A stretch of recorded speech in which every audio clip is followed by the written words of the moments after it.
This is a great song right here. I'm hopping on here just to say, look, when you don't care who sees you because you see yourself, there is a lot of power in that. When you don't care who looks, who listens, what someone thinks of you, because you see yourself through the eyes of love so clearly that it just doesn't matter. You know how much freedom there is in seeing yourself, really seeing yourself, the eternal you, the essence of you that's underneath and holds this body. That's a great song. She gets me lightning storming. I believe in the power of a mind. Hey. So when you stop caring who sees you and you start seeing yourself, there is a freedom in that nobody can take away. It doesn't matter what they say, doesn't matter what they think about you, doesn't matter the narrative they have, doesn't matter the character assassinations that might happen or not happen. It just doesn't matter, because I don't belong to anyone but love, and love can judge me through the eyes of love, not a human with an ego projecting onto me, not a human that has unhealed wounds bleeding onto me. I used to internalize that stuff, especially people who were religious and use scripture against people like me. I am a divine design of God. That's the term we use in America, God. All right, I don't like that term because it's so stigmatized because of people who abuse scripture and abuse people through it. People complain about putting harm in light because they're part of a system that is harmful, and their whole identity is attached to that system. And so when you talk about harm within that system, they think you're talking about them, and they think we're the ones with the identity issues, but they are, because they're attached to a system that could crumble, and it is crumbling. Because we wake up, people wake up. Just like when you're sick, you got to get worse before you get better. You gotta sweat through that fever. That fever sucks. The body aches, the chills, the sweating, the being freezing, throwing up, vomiting, aching, not knowing when you're going to be able to hold a drink down. That is what we are going through. We are sick, and we need to see the darkness in the light. So it is undeniable what the truth is. And if you don't want to look at the truth because you're living in a lie, the truth doesn't care, because guess what? The truth is still standing.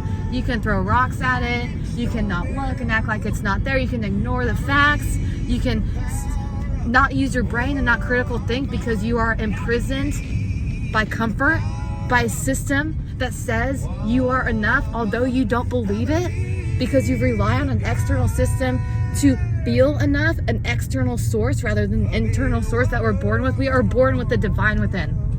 We are divine with an unlimited source of love. Unlimited source of love is within all of us. All of us. Every single person walking with even with no feet. All you need is a body and a heart. That's it. All you need is a body and a heart. All you need to do is be able to, the problem in this world right now, our hearts are calcified. They are hardened by pain. Every person in this world. If we could look at everybody's childhood, if we could look at everybody's childhood and see the pain every single person has walked through, and then after we see that and we empathize with that pain that human being, that child, that innocent child that had no idea how to hold pain, had caretakers that harmed them but had to rely on them for survival. Can we understand how serious this is on a soul, mind, body level? Do we understand that some spirits are broken here and the heart hardens and it doesn't know or learn how to let love in because it never had love to let in the first place? Or something happened where they just didn't know how to let it in. Some people are so good at giving love and they don't know how to receive it. They're blocked. We have to be open to receive. First, we must receive love, so then we can perceive through the eyes of love. If we don't know how to receive, the first step is to open up your heart, your chest center. Well, first you have to heal your root to be able to do that, because first you have to be safe. Safety is the first thing in order to open up to love and receive it. Because a lot of us are programmed to earn love, chase love. You have to be enough for love, and you're surviving, and you're just scared to lose it because you've lost it before. You can't lose this love. This love is not going anywhere. It's always been with you. When we were younger, we didn't know maybe how to connect to this love, and we didn't know how to hold it because we were just young, and that's okay. If we could go back and look at every child who's been through pain and just look at their life story, we would feel something for them. Now, that's not an excuse to hurt people. I tell this to my 18-month-old twins. You can be angry, you can be sad, you can hold any emotion, but if you hold that emotion and then you use that emotion to hurt somebody else, I have a problem with that. That's called abuse. That's called hurting people because they don't know how to heal their hurt. So then it pours and overflows onto somebody else, and they become the punching bag, and then you bruise them and you love them. I know you don't want that. I don't want that. I'm guilty of it. Every human being on this earth is guilty of hurting someone. Come on. Let's own it. Let's normalize saying I was wrong. I was wrong, and I'm making it right today by being better, by making a change, by owning what I've done before. Now, we watch everybody in their childhood, someone that we just don't understand. And we're like, oh my gosh, now I understand. They're just so, but then pause, and we get to see every single moment that somebody reached out to love them, and they had a choice point. They had a choice point there. We all have choices. It's the free will in these choices that will lead us to either stay in our fated, predetermined destiny or change by reaching back. You have to actively reach back.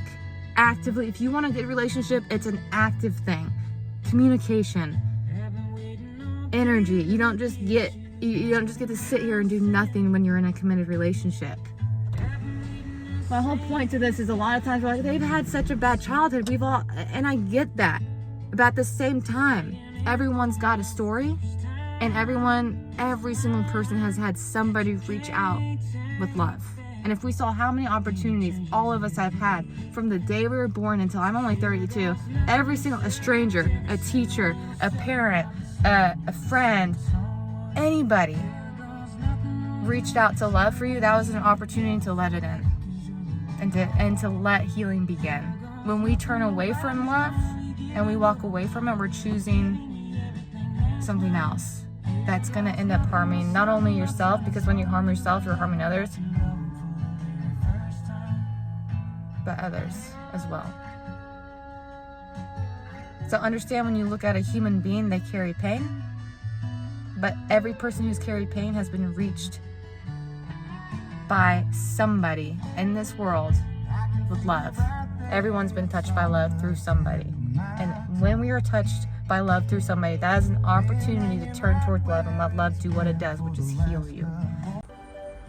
I am an instrument, and the spirit of love is playing me, baby. So let's go. I'm ready to light this world up. I don't care. I don't care anymore. So play me, love, because I'm ready to sing.